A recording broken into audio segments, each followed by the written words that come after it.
আসসালামু আলাইকুম সবাইকে। স্যার একাডেমির পক্ষ থেকে সবাইকে স্বাগতম। আমি মোহাম্মদ জামিউল ইসলাম, পড়াশোনা করছি রাজশাহী বিশ্ববিদ্যালয় মার্কেটিং ডিপার্টমেন্টে। তোমরা যারা রাজশাহী বিশ্ববিদ্যালয় বি ইউনিটে চান্স পেতে চাও, এই ভিডিওটা তাদের জন্য। আবার বলছি, যারা রাজশাহী বিশ্ববিদ্যালয় বি ইউনিটে চান্স পেতে চাও, এই ভিডিওটা তাদের জন্য। আমরা আজকে রাজশাহী বিশ্ববিদ্যালয় বি ইউনিট ব্যবসা সংগঠন ও ব্যবস্থাপনার একটা কোশ্চেন সলভ করব, যেটা আসলে হচ্ছে সেশন হচ্ছে 23-24-এর কোশ্চেন সলভ করব। কোয়েশ্চেন সলভ আমি আগেও বলেছি, আবারও বলছি, কোয়েশ্চেন সলভ তোমাদের জন্য অনেক বেশি important, specially for Rabi. Specially for কি? রাবি রাজশাহী বিশ্ববিদ্যালয় question previous year question solve অনেক বেশি গুরুত্বপূর্ণ। কেননা তুমি দেখবা প্রতি বছর রাজশাহী বিশ্ববিদ্যালয় থেকে সেম প্যাটার্নের প্রশ্ন রিপিট করে, নয়তো দেখবা যে যেটা প্রশ্ন প্রিভিয়াস ইয়ার আসছে ওটা সেম আবার রিপিট করে দিয়েছে। সো আমি তোমাদেরকে সাজেস্ট করব, যত বেশি পারো প্রিভিয়াস ইয়ার কোয়েশ্চেন সলভ করো।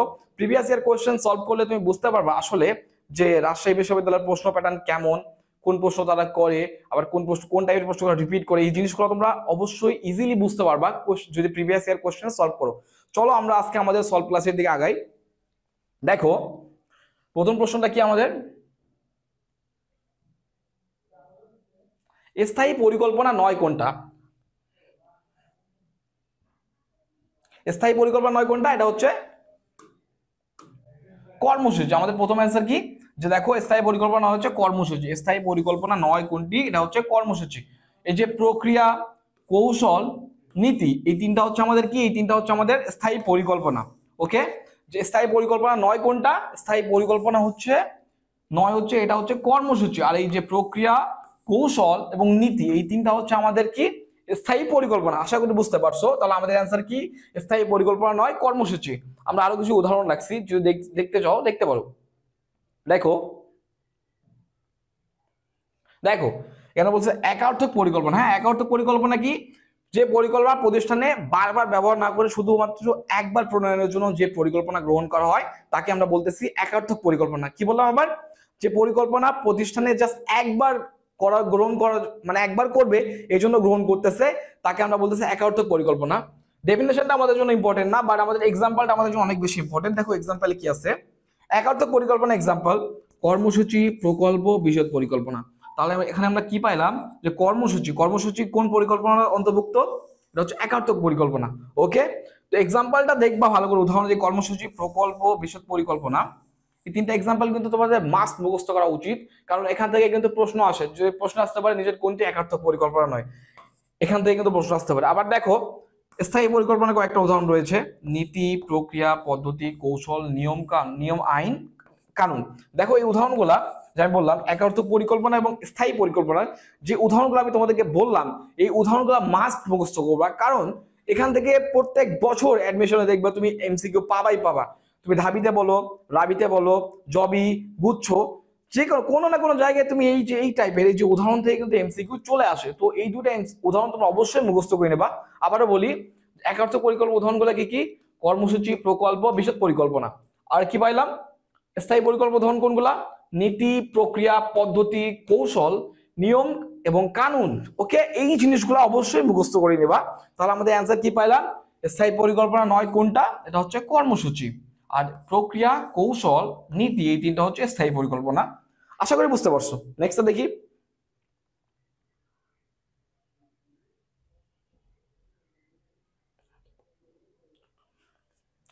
প্রমিতকরণ বলতে কি বোঝায়? দেখো প্রমিতকরণ বলতে কি বোঝায়? প্রমিতকরণ বলতে কি বোঝাচ্ছে? প্রমিতকরণ বলতে বোঝাচ্ছে মান নির্ধারণ করা। প্রমিতকরণ বলতে কি বোঝায়? প্রমিতকরণ বলতে হচ্ছে মান নির্ধারণ করা। এখন আমরা একটু প্রমিতকরণ সম্পর্কে বিস্তারিত জানবো।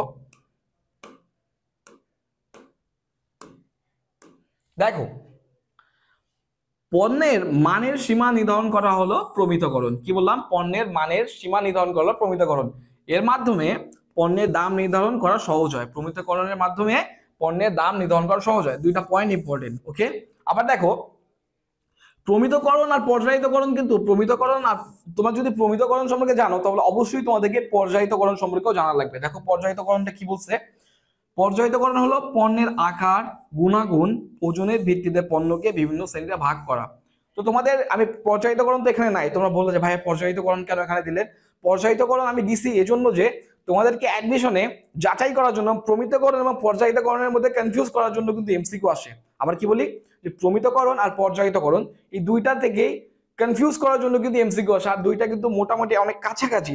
দ্যাটস ওয়াই তোমাদেরকে প্রমিতকরণ যদি জানতে চাও তাহলে অবশ্যই পর্যায়িতকরণ কি এটা জানতে হবে, এজন্য আমি তোমাদেরকে এটা দিচ্ছি। আবার বলি কি, পর্যায়িতকরণ হলো পণ্যের আকার, গুণাগুণ ও ওজনের ভিত্তিতে পণ্যকে বিভিন্ন শ্রেণীতে ভাগ করা। ঠিক আছে, আরো একটা পয়েন্ট আছে দেখো, পণ্যের বিপণন বা কেনাবেচার সুবিধার জন্য প্রমিতকরণ বা পর্যায়িতকরণ করা হয়। প্রমিতকরণ বা পর্যায়িতকরণ কেন করা হয়? পণ্যের বিপণন বা কেনাবেচার সুবিধার জন্য প্রমিতকরণ বা পর্যায়িতকরণ করা হয়। তো এই তিনটা পয়েন্ট আমি তোমাদেরকে বললাম না, এই জিনিসগুলো জানে না বা তাহলেই তোমরা ভালো কিছু করতে পারবা। অ্যাটলিস্ট আমি তোমাদেরকে বলবো যে যদি মুখস্থ করতে না বলো, জিনিসটা কনসেপ্টটা ক্লিয়ার রাখবা যে প্রমিতকরণ জিনিসটা কি, পর্যায়িতকরণ জিনিসটা কি। যদি তোমাদের ক্লিয়ারটা কনসেপ্ট থাকে, কনসেপ্টটা যদি ক্লিয়ার থাকে তাহলেই তোমরা অপশন দেখলেই বুঝতে পারবো আসলে এটা প্রমিতকরণ নাকি পর্যায়িতকরণ। তো আমরা আমাদের প্রশ্নের দিকে আগাই। প্রমিতকরণ বলতে কি বোঝাচ্ছে? মান নির্ধারণ। আমাদের অ্যান্সার পাইছি, অ্যান্সারটা দেখছো, প্রমিতকরণ বলতে বোঝায় মান নির্ধারণ। চলো নেক্সটটা দেখি।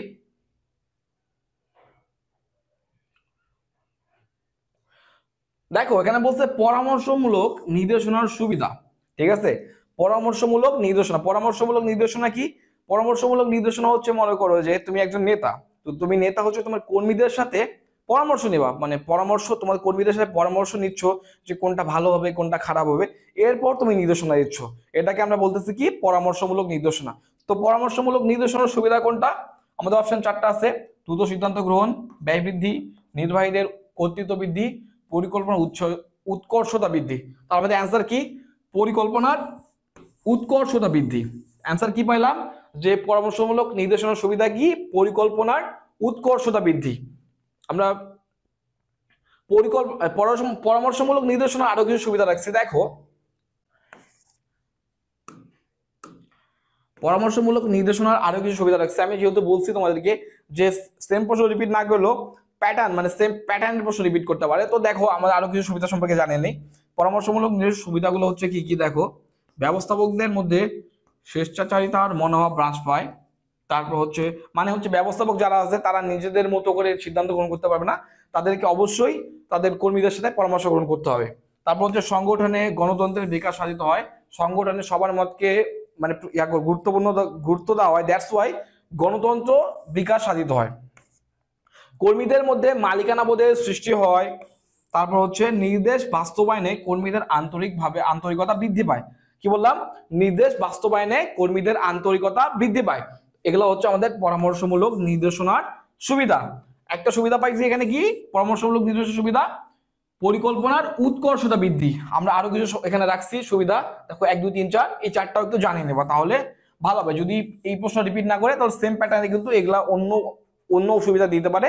দ্যাটস ওয়াই আমি তোমাদেরকে এই পয়েন্টগুলো দিছি, আশা করি বুঝতে পারছো। তাহলে আমরা অ্যান্সার কি পাইলাম?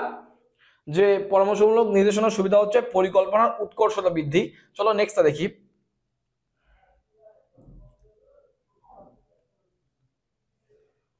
দেখো আমাদের এই প্রশ্নটা কি? কারিগরি দক্ষতা বিশেষভাবে প্রয়োজন হয় প্রথম পর্যায়ে, উচ্চ পর্যায়ে, মধ্যম পর্যায়ে, সর্বপর্যায়ে। আচ্ছা আমরা প্রথমে জানি যে ব্যবস্থাপনার স্তর কয়টা? ব্যবস্থাপনার স্তর হচ্ছে 3টা। প্রথমে হচ্ছে উচ্চ, মধ্য, নিম্ন স্তর। ওকে, এখানে দেখো এখানে কিন্তু কনফিউজিং জিনিস আছে। প্রথম পর্যায়ে মানে কি? প্রথম পর্যায়ে কি এটা উপরেরটা বোঝাচ্ছে না নিচেরটা বোঝাচ্ছে? এটা তোমাদেরকে বুঝতে হবে। উচ্চ পর্যায়, তারপর হচ্ছে মধ্যম পর্যায়, আর এটা সব পর্যায়ে, এটা এমনি আগেই বাদ, কারণ কারিগরি দক্ষতা একটা পর্যায়ে এটা লাগে, তো এই জন্য এই সর্বস্তরের এই অপশনটা আগেই বাদ। দেখো আমাদের প্রথম আছে উচ্চ পর্যায়, মধ্যম পর্যায় আর হচ্ছে প্রথম পর্যায়ে। তাহলে আমরা হচ্ছে প্রথমে আমাদের স্তরটাকে ভাগ করে নিই। উচ্চ পর্যায়ে হচ্ছে 1 নম্বর, ব্যবস্থাপনা যেহেতু 3টা স্তর, উচ্চ, মধ্যম এটা হচ্ছে 2 নাম্বার, আর প্রথম পর্যায়ে হচ্ছে এটা হচ্ছে 3 নাম্বার। এটাকে আমরা প্রথম পর্যায়ে না বলে নিম্ন পর্যায়ে বা নিম্ন স্তরে বলতে পারি। ঠিক আছে, তো কারিগরি দক্ষতা কোন স্তরে বেশি প্রয়োজন হয়? কারিগরি দক্ষতা আমাদের কোন স্তরে বেশি প্রয়োজন এটা জানা থাকে, আমরা এটা জানি যে উচ্চ স্তরে কোন দক্ষতা বেশি প্রয়োজন হয়। উচ্চ স্তরে প্রয়োজন হচ্ছে ধারণাগত দক্ষতা, কারণ উচ্চ স্তরে কি কোন দক্ষতার প্রয়োজন হয়? উচ্চ স্তরে প্রয়োজন হচ্ছে ধারণাগত দক্ষতার। কেননা তার হচ্ছে কোম্পানির অনেক দূর পরিকল্পনা, অদূর ভবিষ্যতের পরিকল্পনা করে। দ্যাটস ওয়াই উচ্চ স্তরের প্রয়োজন হচ্ছে আমাদেরকে ধারণাগত পরিকল্পনার। মধ্যম পর্যায়ে আমাদের কোন পরিকল্পনার প্রয়োজন হয়, মানে দক্ষতার প্রয়োজন হয়, আন্তঃব্যক্তিক দক্ষতার প্রয়োজন হয়, বিশেষভাবে প্রয়োজন হয় মধ্যম পর্যায়ে আন্তঃব্যক্তিক দক্ষতার। মানে হচ্ছে মধ্যস্তর কারা, মধ্যস্তরের ব্যবস্থাপকরা উচ্চ পর্যায়ে এবং নিম্ন পর্যায়ে দুইটার মাঝখানে সেতুবন্ধন হিসেবে কাজ করে। এটাও মাথায় রাখবো। কি বললাম, উচ্চ পর্যায়ে আর নিম্ন পর্যায়ের মাঝখানে সেতুবন্ধন হিসেবে কাজ করে মধ্যম পর্যায়ে। সো এটাও জানে নিবা। তাহলে আমরা কি বুঝতে পারলাম যে কারিগরি দক্ষতা বিশেষভাবে প্রয়োজন হয়। তাহলে প্রথম পর্যায়ে আমাদের কারেক্ট অ্যান্সার কি, ক্লিয়ার করে নেই। উচ্চ পর্যায়ে আমাদের প্রয়োজন হয় ধারণাগত দক্ষতার, মধ্যম পর্যায়ে প্রয়োজন হয় আন্তঃব্যক্তিক দক্ষতার, তাহলে প্রথম পর্যায়ে প্রয়োজন হয় কারিগরি দক্ষতার। আমাদের অ্যান্সার কি, কারিগরি দক্ষতা। আশা করি বুঝতে পারছো যে আমাদের অ্যান্সার কি, কারিগরি দক্ষতা বিশেষভাবে প্রয়োজন হয় প্রথম পর্যায়ে। নেক্সট দেখা যাক। দেখো বলছে যে ব্যাংক হার হ্রাস পেলে বাজারে অর্থের সরবরাহ কেমন হবে। ব্যাংক হার জিনিসটা কি আমরা বোঝার চেষ্টা করি যে ব্যাংক হার হচ্ছে কেমন। মনে করো বাজারে ব্যাংক হার কি, ব্যাংক হার জিনিসটা বোঝার চেষ্টা করি। মনে করো বাজারে মনে করো ব্যাংক হার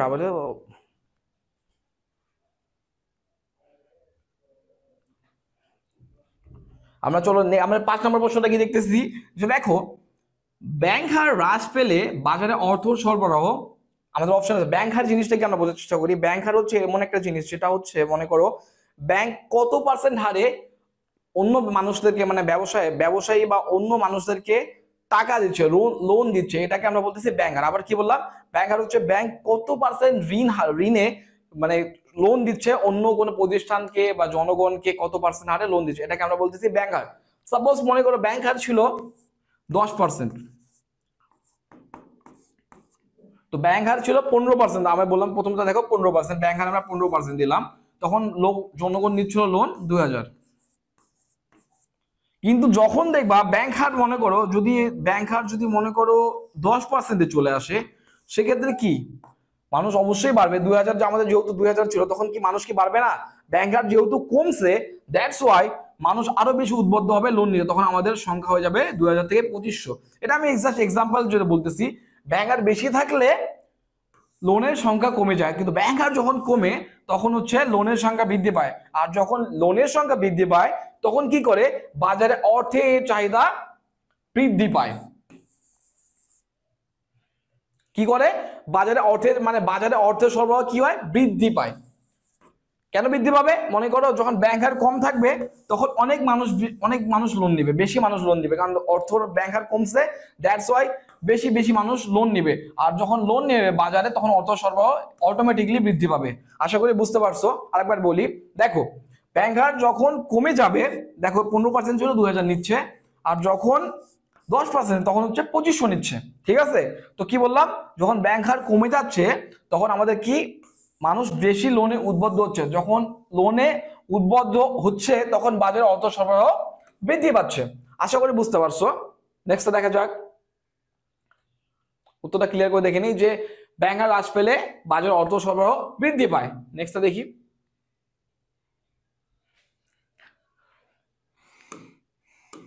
দেখো এখানে বলছে সাধারণত বিলম্বিত শেয়ার যাকে ইস্যু করা হয় তাকে কি বলা হয়। বিলম্বিত শেয়ার যাকে ইস্যু করা তাকে বলা হচ্ছে প্রবর্তক। দেখো অপশন কি, পরিচালকের প্রতিনিধি হবে না, অবলেখক হবে না, পরিচালক হবে না, তাহলে কি বললাম, সাধারণত বিলম্বিত শেয়ার যাকে ইস্যু করা হয় তাকে বলা হচ্ছে প্রবর্তক। আমরা কিছু এক্সপ্লেনেশন রাখি, এক্সপ্লেনেশন গুলো দেখি।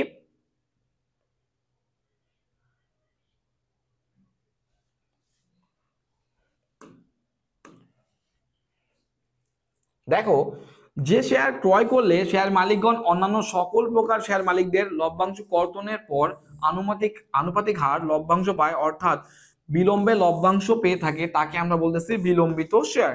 মানে বিলম্বিত শেয়ারের লভ্যাংশ হচ্ছে সব শেষে সব দায়, প্রতিষ্ঠানের দায়, যতগুলো শেয়ার হোল্ডার আছে সব কিছু পরিশোধ করার পর যদি অবশিষ্ট থাকে, তাহলে হচ্ছে বিলম্বিত শেয়ার হোল্ডারগণ নিজেদের মুনাফা পাবে। তো আমরা পাইলাম কি ডেফিনেশন, যে শেয়ার ক্রয় করলে শেয়ার মালিকগণ অন্যান্য সকল প্রকার শেয়ার মালিকদের লভ্যাংশ কর্তনের পর আনুপাতিক হার লভ্যাংশ পায়, অর্থাৎ বিলম্বে লভ্যাংশ পেয়ে থাকে, তাকে আমরা বলতেছি কি বিলম্বিত শেয়ার।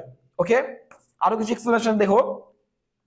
কোম্পানি অবসানের ক্ষেত্রে এ শেয়ার হোল্ডারদের দাবি সকলের পরে মেটানো হয়, মানে সর্বশেষ দাবি মেটানো হচ্ছে, সর্বশেষ দাবি কাদের মেটানো হয়, এটা হচ্ছে বিলম্বিত শেয়ার, বিলম্বিত শেয়ার হোল্ডারদের। তারপর সাধারণত কোম্পানির প্রবর্তকগণ এ ধরনের শেয়ার ক্রয় করে থাকে।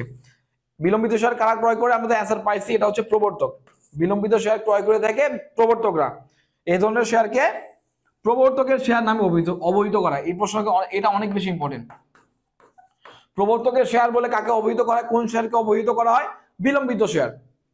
বিলম্বিত শেয়ারকে প্রবর্তকের শেয়ার বলে অবহিত করা হয়। এই যে পয়েন্টগুলো আমি বললাম, এক্সপ্লেনেশন গুলা, এই প্রশ্নের থেকে এক্সপ্লেনেশন গুলো অনেক বেশি ইম্পর্টেন্ট। সো এই জিনিসগুলা মাথায় রাখবা। আশা করি বুঝতে পারছো জিনিসগুলো কি। আমরা আমাদের অ্যান্সার পাইছি যে সাধারণত বিলম্বিত শেয়ার যাকে ইস্যু করা হয় তা হচ্ছে প্রবর্তক। অ্যান্সার পাইলাম আমরা, সাধারণত বিলম্বিত শেয়ার যাকে ইস্যু করা তা হচ্ছে প্রবর্তক। নেক্সট দেখি,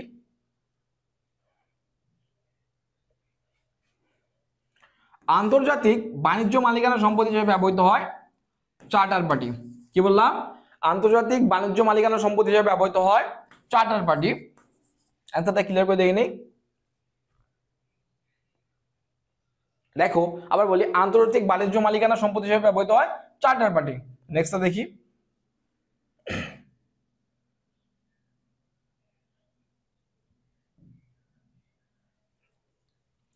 পরিকল্পনার গাণিতিক প্রকাশ হলো বাজেট।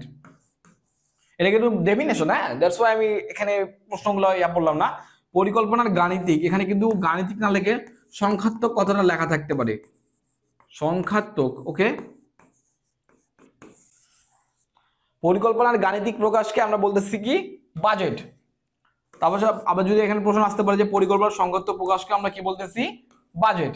ঠিক আছে, চলো আমরা কিছু এক্সপ্লেনেশন নেক্সট ওটা দেখে নেই।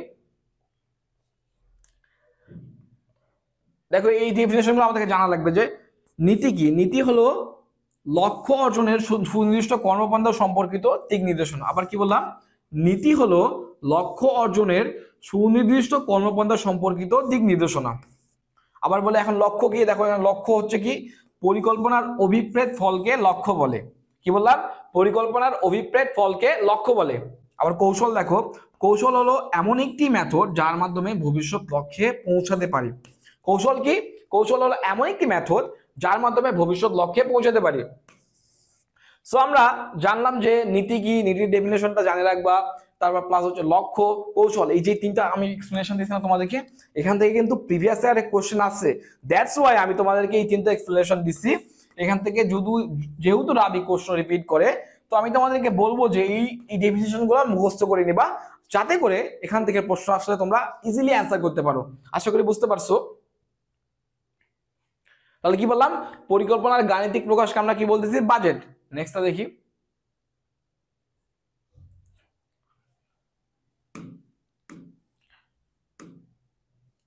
টেবিল এ সংশ্লিষ্ট বিষয় কি। টেবিল এ সংশ্লিষ্ট বিষয় হচ্ছে পরিমেল নিয়মাবলী। টেবিল এ সংশ্লিষ্ট বিষয় কি, পরিমেল নিয়মাবলী। দেখো এখানে বিবরণপত্র, স্মারকলিপি এবং অংশীদারিত্ব চুক্তি, এই জিনিসগুলো সম্পর্কেও জেনে নেওয়ার চেষ্টা করবা। যেহেতু আমাদের এখানে পরিমেল নিয়মাবলীর টপিক আছে, আমরা একটু পরিমেল নিয়মাবলী সম্পর্কে ডিটেলসে জানার চেষ্টা করি।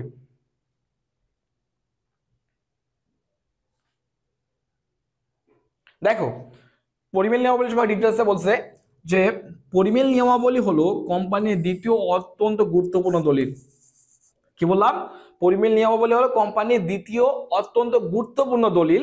আর স্মারকলিপি হচ্ছে, এই যে স্মারকলিপি, দেখো স্মারকলিপি হচ্ছে কোম্পানির প্রথম দলিল, যেটা হচ্ছে সবচেয়ে বেশি গুরুত্বপূর্ণ। তাহলে দ্বিতীয় সবচেয়ে বেশি গুরুত্বপূর্ণ দলিল কোনটা, এটা হচ্ছে পরিমেল নিয়মাবলী। দেখো পরিমেল নিয়মাবলী কি কি থাকে, এতে কোম্পানির অভ্যন্তরীণ পরিচালনা ও ব্যবস্থাপনার যাবতীয় বিষয়াদি বিস্তারিতভাবে লিপিবদ্ধ থাকে। কোম্পানির অভ্যন্তরীণ পরিচালনা ও ব্যবস্থাপনা যাবতীয় বিষয়াদি বিস্তারিতভাবে লিপিবদ্ধ থাকে কোথায়, পরিমেল নিয়মাবলীতে। দেখো পরিমেল নিয়মাবলীর অন্তর্ভুক্ত বিষয় কয়েকটা ইম্পর্টেন্ট বিষয়গুলো দেখো, যে কোম্পানির পূর্ণ নাম, এটা পরিমেল নিয়মাবলী অন্তর্ভুক্ত বিষয়। তারপর হচ্ছে কোম্পানির দৈনন্দিন কাজ পরিচালনা ও ব্যবস্থাপনার নিয়মাবলী, তারপর পরিচালক ও ব্যবস্থাপক পরিচালকদের নাম ঠিকানা পেশা, পরিচালক ও ব্যবস্থাপক পরিচালকদের দায়িত্ব কর্তব্য অধিকার, তারপর হচ্ছে পরিচালকদের সংখ্যা, যেগুলো হচ্ছে এগুলো জানিনি ভাই, জাস্ট এমনি ডিটেলস এর জন্য বললাম তোমাদেরকে যে এগুলো হচ্ছে পরিমেল নিয়মাবলীর মধ্যে এগুলো অন্তর্ভুক্ত থাকে। সবচেয়ে বেশি ইম্পর্টেন্ট হচ্ছে এটা, পরিমেল নিয়মাবলী হলো কোম্পানির দ্বিতীয় অত্যন্ত গুরুত্বপূর্ণ দলিল। কোম্পানির অভ্যন্তরীণ পরিচালনা ও ব্যবস্থাপনার যাবতীয় বিষয়াদি বিস্তারিতভাবে লিপিবদ্ধ থাকে পরিমেল নিয়মাবলীতে। এটা বেশি ইম্পর্টেন্ট, এই দুইটা তোমাদের সবচেয়ে বেশি ইম্পর্টেন্ট। তো এই দুইটা জানিয়ে নেবা, মুখস্থ করে নেবা, তাহলেই ইজি হয়ে যাবে। ওকে, আমাদের অ্যান্সার কি পাইলাম? টেবিলে সংশ্লিষ্ট বিষয় হচ্ছে পরিমেল নিয়মাবলী। চলো নেক্সটটা দেখি। বিমাতে বিমাতে পেরিল শব্দটি বোঝাতে যা ব্যবহৃত হয়, পেরিল, বিমাতে পেরিল শব্দটি বোঝাতে কি বোঝাতে হয়? দেখো দেখো অপশনে ক্ষতিপূরণ, লোকসান, কোনটি নয়। আর একটা হচ্ছে ঝুঁকি, তাহলে আমাদের পেরিল শব্দটি বোঝাতে কি বোঝানো হয়? ঝুঁকি। বিমাতে পেরিল শব্দটি বোঝাতে যা ব্যবহৃত হয় সেটি হচ্ছে ঝুঁকি। আমাদের অ্যান্সার কি পাইলাম? এটা হচ্ছে অ্যান্সার, ঝুঁকি। ঠিক আছে, তো আমরা পাইলাম কি বিমাতে পেরিল শব্দটি বোঝাতে যা ব্যবহৃত হয় সেটি হচ্ছে ঝুঁকি। চলো আমরা আরেকটু ডিটেইলসে জানি। দেখো বলছে বিমাতে পেরিল বলতে এমন কোন ঘটনা বা ঝুঁকিকে বোঝায় যা বিমাকৃত সম্পদ বা ব্যক্তির ক্ষতি করতে পারে। কি বললাম? আবার বললাম, দেখো বিমাতে পেরিল বলতে এমন কোন ঘটনা বা ঝুঁকিকে বোঝায় যা বিমাকৃত সম্পদ বা ব্যক্তির ক্ষতি করতে এবং বা যা বীমা চুক্তির আওতায় আসতে পারে। তো আমি পেরিল সম্পর্কে জাস্ট এটা জানলেই হবে, আমি তোমাদেরকে এটা ডিটেলসে বোঝানোর জন্য এই জিনিসটা লাগছি। দেখো আবার বলি, বিমাতে পেরিল বলতে এমন কোনো ঘটনা বা ঝুঁকিকে বোঝায় যা বিমাকৃত সম্পদ বা ব্যক্তির ক্ষতি করতে পারে এবং যা বীমা চুক্তির আওতায় আসতে পারে। ওকে, আশা করি বুঝতে পারছো। দেখো উদাহরণস্বরূপ প্রাকৃতিক পেরিলগুলো কোনটা? ভূমিকম্প, ঝড়, বন্যা। মানবসৃষ্ট পেরিল কোনগুলা? চুরি, অগ্নিকাণ্ড, দুর্ঘটনা। তো এই যে দেখো এই জিনিসগুলো কিন্তু আসতে পারে, যে প্রাকৃতিক পেরিল কোনগুলা? প্রাকৃতিক পেরিল হচ্ছে ভূমিকম্প, ঝড়, বন্যা। মানবসৃষ্ট পেরিল কোনগুলো? চুরি, অগ্নিকাণ্ড, দুর্ঘটনা, ডাকাতি, ছিনতাই, এগুলো হচ্ছে মানবসৃষ্ট পেরিল। আশা করি বুঝতে পারছো। তো আমরা আবার যদি আমাদের অ্যান্সারটা বলি, বিমাতে পেরিল শব্দটি বোঝাতে যা ব্যবহৃত হয় সেটি হচ্ছে ঝুঁকি। আমি তোমাদেরকে একটা অ্যান্সার বা 3 থেকে 4 বার করে বলতেছি, তার মানে এই না যে তোমাদের বিরক্ত হচ্ছে, এটা বিরক্ত হওয়ার কিছু নাই, এটা হচ্ছে তোমাদের নিজেদের ভালোর জন্য। আমি তোমাদেরকে বারবার একটা কথা বলতেছি, দ্যাটস ওয়াই তোমাদের শুনেই যেতে মুখস্থ হয়ে যায়, আর তোমাদেরকে যেন এক্সট্রা ভাবে পড়তে না হয়। আমরা ক্লাসের পর আমার ক্লাস শেষ, তোমাদের পড়াও শেষ। এই জন্য আমি বারবার জিনিসটাকে রিপিট করতেছি, যাতে করে তোমরা ইজিলি জিনিসটা মুখস্থ করে মেমোরাইজ করতে পারো এবং মাথায় রাখতে পারো। ওকে, নেক্সটটা দেখি চলো।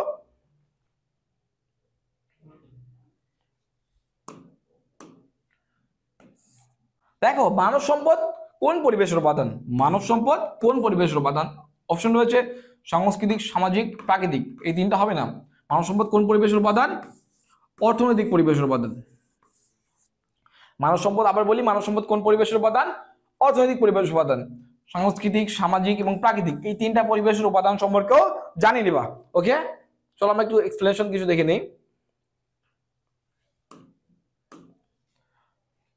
আমরা অর্থনৈতিক পরিবেশের উপাদানগুলো রাখছি। দেখো আয় ও সঞ্চয়, মূলধন ও বিনিয়োগ, অর্থ ও ঋণ ব্যবস্থা, আর্থিক প্রতিষ্ঠান সমূহ, দক্ষ উদ্যোক্তা আর মানব সম্পদ। এগুলো হচ্ছে অর্থনৈতিক পরিবেশের উপাদান।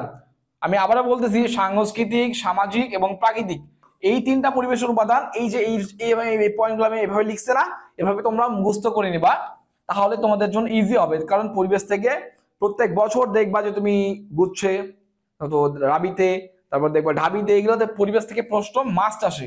সো আমি তোমাদেরকে বলবো যে এই যে পরিবেশের উপাদানগুলো আছে না, এগুলো ভালো করে মুখস্থ করে নেবা, তাহলে তোমরা 1 নাম্বার ইনশাআল্লাহ কমন পাবা। ওকে, আরেকটা জিনিস জানি যে সবচেয়ে গুরুত্বপূর্ণ পরিবেশ হচ্ছে কোনটা? অর্থনৈতিক পরিবেশ। এটা মাথায় রাখবা। ব্যবসায় সবচেয়ে গুরুত্বপূর্ণ পরিবেশ কোনটা? এটা হচ্ছে অর্থনৈতিক পরিবেশ, এটা মাথায় রাখবা। আর উপাদানগুলো তো তোমাদেরকে বললামই, আশা করি বুঝতে পারছো। তাহলে আমরা কি বললাম যে মানব সম্পদ কোন পরিবেশের উপাদান? অর্থনৈতিক পরিবেশ উপাদান। চলো নেক্সটটা দেখি।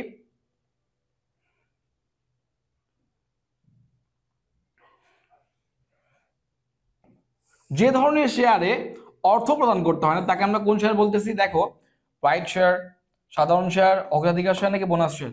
আবার বলতেছি যে ধরনের শেয়ারে অর্থ প্রদান করতে হয় তাকে আমরা বলতেছি বোনাস শেয়ার। বোনাস শেয়ারে অর্থ প্রদান করতে হয় না। চলো বোনাস শেয়ারে একটু ডেফিনেশনটা জানার চেষ্টা করি। বোনাস শেয়ার হচ্ছে এমন একটা শেয়ার, মনে করো কোম্পানি লাভ করছে 100 টাকা, কোম্পানি লাভ করছে, তো এই 100 টাকা যে লাভ করছে কোম্পানি, সে 100 টাকা তোমাকে শেয়ার হোল্ডারদের মধ্যে নগদ না দিয়ে 100 টাকার সমান শেয়ার শেয়ার হোল্ডারদের মধ্যে বিলি করছে। আবার কি বললাম, মনে করো একটা কোম্পানি 100 টাকা লাভ করছে, ওকে, তো লাভ করার পর কোম্পানি সেই নগদ লভ্যাংশ শেয়ার হোল্ডারদেরকে না দিয়ে ওই যে 100 টাকার সমান শেয়ার হোল্ডারদের মধ্যে বিতরণ করছে, এটাকে আমরা বলতেছি bonus share. So that's why যে বোনাস শেয়ারে নগদ অর্থ প্রদান করতে হয় না, অর্থের বদলে কি প্রদান করা হয়? শেয়ার। তো আমরা কি পাইলাম, যে যে ধরনের শেয়ারে অর্থ প্রদান করতে হয় তাকে আমরা বলতেছি বোনাস শেয়ার। এটা হচ্ছে আমাদের কারেক্ট অ্যান্সার। নেক্সটটা দেখি,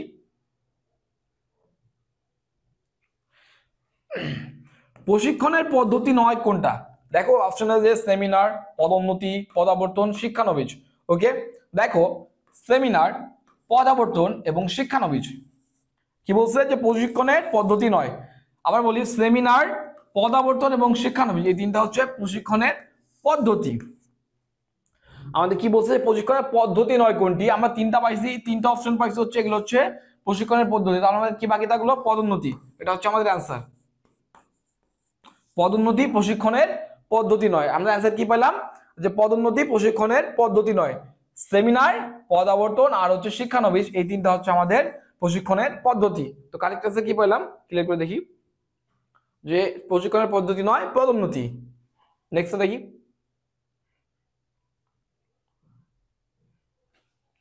দেখো নেক্সট প্রশ্ন হচ্ছে কি, সম্পূর্ণ ভোক্তা সম্পর্কিত ব্যবসা কোনটা?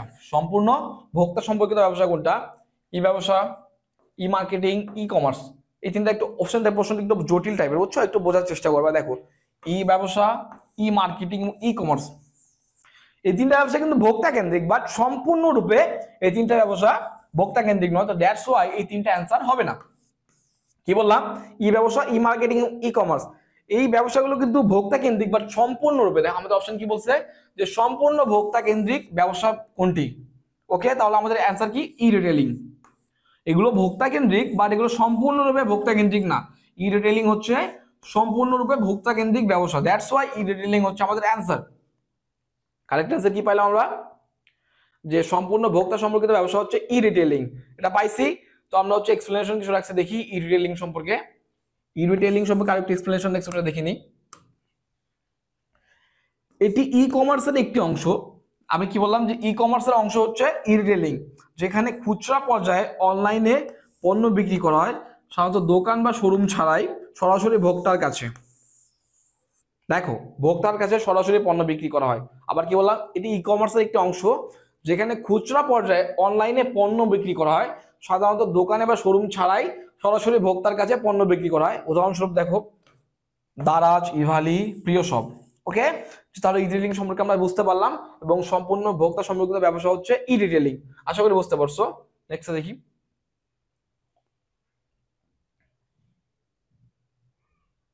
এটা তো বেসিক, যে পেনশন কোন ধরনের বীমা? পেনশন বীমা কোন শ্রেণীর অন্তর্ভুক্ত? পেনশন হচ্ছে জীবন বীমার অন্তর্ভুক্ত। ওকে, পেনশন বীমা কোন বীমার অন্তর্ভুক্ত? এটা হচ্ছে জীবন। বেশি এক্সপ্লেনেশন দিলাম না। পেনশন যে বীমার শ্রেণীর অন্তর্ভুক্ত সেটা হচ্ছে জীবন বীমা। নেক্সট দেখা যাক,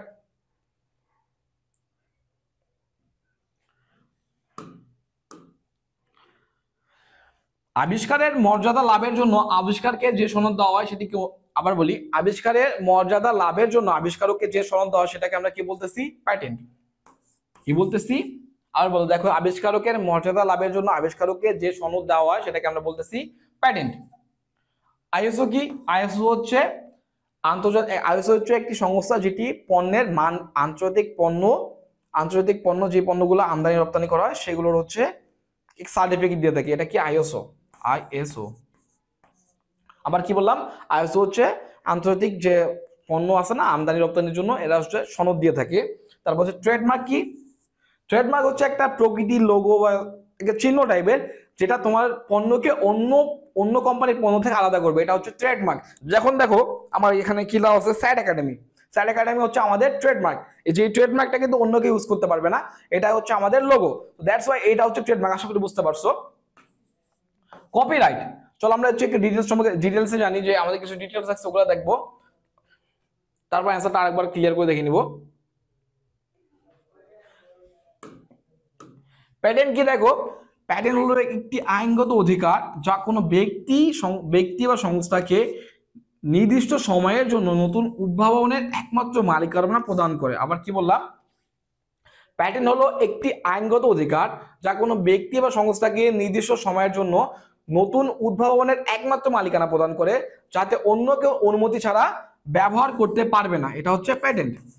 কপিরাইট কি, কপিরাইট হলো সৃজনশীল কাজ যেমন বই, গান, সিনেমা, সফটওয়্যার মূল স্রষ্টাকে নির্দিষ্ট সময়ের জন্য একচেটিয়া মালিকানা অধিকার প্রদান করে। এগুলো হচ্ছে ডেফিনেশন। ডেফিনেশন অতটা ইম্পর্টেন্ট না রাবির জন্য, এখানে কিছু ইম্পর্টেন্ট দেখো আইন দেওয়া আছে, এই আইনগুলো অনেক বেশি ইম্পর্টেন্ট। ট্রেডমার্ক আইন কত সালের? 2009। কপিরাইট আইন 2000, সংশোধন হয়েছে 2005 সালে। তারপর হচ্ছে প্যাটেন্ট ও ডিজাইন আইন 1911। এই যে তিনটা আইন আছে না, তিনটা আইন থেকে কিন্তু গুচ্ছতে রাবিতে যে কোনো এক জায়গায় প্রশ্ন আসার সম্ভাবনা অনেক বেশি রয়েছে। সো এই তিনটা মুখস্থ রাখবা। ট্রেডমার্ক আইন হচ্ছে 2009, কপিরাইট আইন 2000, সংশোধন হয়েছে হচ্ছে 2005 সালে, প্যাটেন্ট ও ডিজাইন আইন হচ্ছে 1911 সালে। আশা করি এই তিনটা মুখস্থ করে নেবা, তাহলে তোমাদের উপকৃত হবে। তো আমাদের কি পাইলাম, আবিষ্কারকের মর্যাদা লাভের জন্য আবিষ্কারককে যে সনদ দেওয়া হয় তাকে আমরা বলতেছি প্যাটেন্ট। নেক্সট দেখা যাক। সোজা জিনিস, যে টুথপেস্ট যে ধরনের পণ্য, টুথপেস্ট কোন ধরনের পণ্য? টুথপেস্ট হচ্ছে সুবিধাজনক পণ্য। টুথপেস্ট কি কোন ধরনের পণ্য? সুবিধাজনক পণ্য। বিশিষ্ট পণ্য কি? বিশিষ্ট পণ্য কি? যে যে পণ্যটা বিশেষ বিশেষ বৈশিষ্ট্য রয়েছে, যেমন আইফোন, ল্যাম্বরগিনি কার, তারপর হচ্ছে রোলেক্স ওয়াচ, এগুলো হচ্ছে বিশিষ্ট পণ্য, যেগুলো বিশেষ বৈশিষ্ট্য রয়েছে। জরুরি পণ্য কি? জরুরি পণ্য হচ্ছে যেগুলো হচ্ছে জরুরি মুহূর্তে লাগে, যেমন আপনি যাচ্ছেন রাস্তা দিয়ে, হঠাৎ করে আপনার গাড়ির টায়ার বাস্ট হয়ে গেলো, এটা হচ্ছে তখন তোমাকে লাগবে কি? টায়ার, গাড়ির টায়ার লাগবে, এটা হচ্ছে জরুরি পণ্য। যেমন তুমি হঠাৎ অসুস্থ হয়ে গেলে, তখন তোমাকে মনে করো তোমার পেট খারাপ হয়ে গেল, এই সময় তোমার কি লাগবে? স্যালাইন লাগবে, এটা কি? জরুরি পণ্য। আশা করি বুঝতে পারছো জরুরি পণ্য, বিশিষ্ট পণ্য কি। আর টুথপেস্ট হচ্ছে সুবিধাজনক পণ্য, মানে এখানে সুবিধাজনক যে কোনো জায়গা থেকে আমরা টুথপেস্ট পেতে পারি। আমাদের পাশের দোকান, এটার জন্য আমাদের শপিং মলে যাইতে হবে না, আমরা আশেপাশের দোকানে, মুদিখানা দোকানে এটা পেয়ে যাই, এই জন্য আমাদের এটাকে সুবিধাজনক পণ্য বলতেছি। তো আমার টুথপেস্ট কোন ধরনের পণ্য? টুথপেস্ট হচ্ছে সুবিধাজনক পণ্য। এর ক্লিয়ার করে দেখিনি যে টুথপেস্ট যে ধরনের পণ্য সেটা হচ্ছে সুবিধাজনক। নেক্সট দেখা যাক।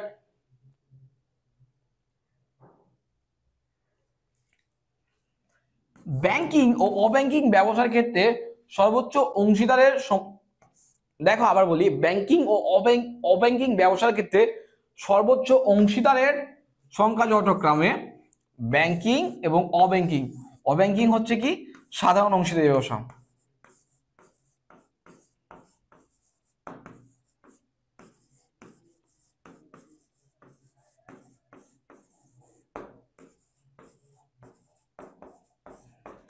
ব্যাংকিং ও অব্যাংকিং ব্যবসার সর্বোচ্চ কি কত সংখ্যা হচ্ছে? ব্যাংকিং হচ্ছে সর্বোচ্চ সদস্য সংখ্যা হচ্ছে 10, ওকে। আর সাধারণ অংশীদারি ব্যবসা অব্যাংকিং অংশীদারি ব্যবসার সর্বোচ্চ সদস্য সংখ্যা হচ্ছে 20। অপশন কি আছে দেখো, তাহলে আমরা অপশন পাইছি 10 এবং 20। ব্যাংকিং হচ্ছে 10 এবং অব্যাংকিং হচ্ছে 20। দেখো এখানে কিন্তু অপশনটা রয়েছে, একটা অপশন আছে 20 আর একটা হচ্ছে 10। সাবধান, এই জিনিসটা কিন্তু ভুল করে করবে না। দেখো সামনে কি দেওয়া আছে? ব্যাংকিং, ব্যাংকিং 10, অব্যাংকিং 20। এখানে দেখো দুইটা 20-10 দেওয়া আছে, কিন্তু বাট এখানে যদি আমরা এই প্রশ্নটা নিতাম, অ্যান্সারটা নিতাম, তখন কি হইতো? ব্যাংকিং 20 দেখাইতো এবং অব্যাংকিং দেখাইতো 10। তো সাবধান, এক্সামের সময় তাড়াহুড়ো না করে রিল্যাক্সে প্রশ্নগুলো লাগাবা। অনেক সময় অনেক স্টুডেন্ট আছে যারা ইজি প্রশ্নগুলোকে ভুল করে দাগাই দিয়ে আসে তাড়াহুড়ার জন্য। তাড়াহুড়া করা যাবে, রিল্যাক্সে দাগাতে হবে। তাহলে আমরা কি পাইলাম? যে ব্যাংকিং ও অব্যাংকিং অংশীদারি ব্যবসার ক্ষেত্রে সর্বোচ্চ অংশীদারের সংখ্যা হচ্ছে 10 এবং 20। সর্বনিম্নটা কি? আমরা এখন সর্বনিম্ন জানতে হবে। ব্যাংকিং ও অব্যাংকিং অংশীদারি ব্যবসায় সর্বনিম্ন সদস্য সংখ্যা দুইটার ক্ষেত্রে 2। কি বললাম? সর্বনিম্ন সদস্য সংখ্যা ব্যাংকিং ও অব্যাংকিং অংশীদারি ব্যবসার ক্ষেত্রে 2। আশা করি বুঝতে পারছো। অ্যান্সারটা আমরা পাইলাম যে ব্যাংকিং ও অব্যাংকিং ব্যবসার ক্ষেত্রে সর্বোচ্চ অংশীদারের সংখ্যা হচ্ছে 10 এবং 20। নেক্সট দেখি।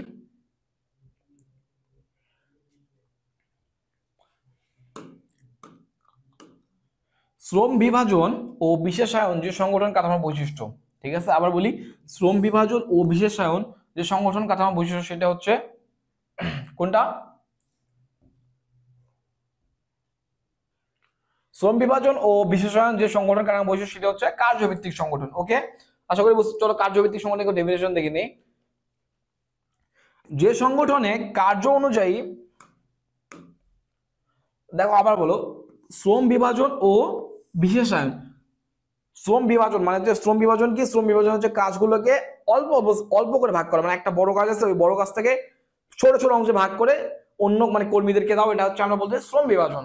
তো শ্রম বিভাজন কোন সংগঠনের ক্ষেত্রে বৈশিষ্ট্য? এটা হচ্ছে কার্যভিত্তিক। কার্যভিত্তিক হচ্ছে ছোট ছোট অংশে ভাগ করে। চলো কার্যভিত্তিকের ডেফিনেশনটা দেখে নেই। যে সংগঠনে কার্য অনুযায়ী প্রতিষ্ঠানকে বিভিন্ন বিভাগে ভাগ করে বিভক্ত করে প্রত্যেকটি বিভাগের দায়িত্ব কর্তৃত্ব এক একজন বিশেষজ্ঞের উপর ন্যস্ত করা হয় তাকে কার্যভিত্তিক সংগঠন বলে। কি বললাম? যে সংগঠনে কার্য অনুযায়ী প্রতিষ্ঠানকে বিভিন্ন বিভাগে বিভক্ত করে প্রত্যেকটি বিভাগের দায়িত্ব ও কর্তৃত্ব একজন বিশেষজ্ঞের উপর ন্যস্ত করা হয় তাকে আমরা কি বলতেছি? কার্যভিত্তিক সংগঠন। সোজা কথা যদি বলি, ডেফিনেশন কথা বাদ দাও, আমি সোজা কথা বলি যে একটা বিভাগে অনেকগুলো কাজ আছে, অনেকগুলো কাজকে ছোট ছোট অংশে বিভক্ত করে কর্মীদেরকে দিয়ে দিচ্ছে, সেটাকে আমরা বলতেছি কার্যভিত্তিক সংগঠন। আবার কি বললাম? একটা হচ্ছে প্রতিষ্ঠানে অনেকগুলো কাজ আছে, তো অনেকগুলো কাজকে আমরা ছোট ছোট অংশে বিভক্ত করতেছি, বিভক্ত করে কর্মীদেরকে দিচ্ছি, এটা হচ্ছে আমাদের কার্যভিত্তিক সংগঠন। তো কার্যভিত্তিক সংগঠন কিতে পারলাম আমাদের অ্যান্সার? দেখো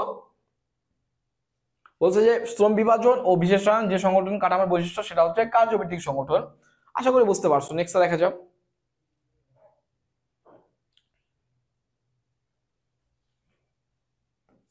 অন্য সব সম্পদকে কার্যকর করে যে সম্পদ, অন্য সব সম্পদকে কার্যকর করে কোন ধরনের সম্পদ? মানব সম্পদ। দেখো ভূমি, মূলধন, কার্যকরী মূলধন, এগুলো সম্পদ, বাদ এগুলোকে কার্যকর করে কে? মানুষ। কে কার্যকর করে? এগুলোকে মানুষ করে। অন্য সব সম্পদকে কার্যকর করে হচ্ছে মানব সম্পদ। ভূমি, মূলধন, কার্যকরী মূলধন, এই তিনটাকেই কার্যকর করে হচ্ছে মানব সম্পদ। সো দ্যাটস ওয়াই আমাদের অ্যান্সার হচ্ছে অন্য সব সম্পদকে কার্যকর করে হচ্ছে মানব সম্পদ। আশা করি বুঝতে পারছো। তো নেক্সট দেখি।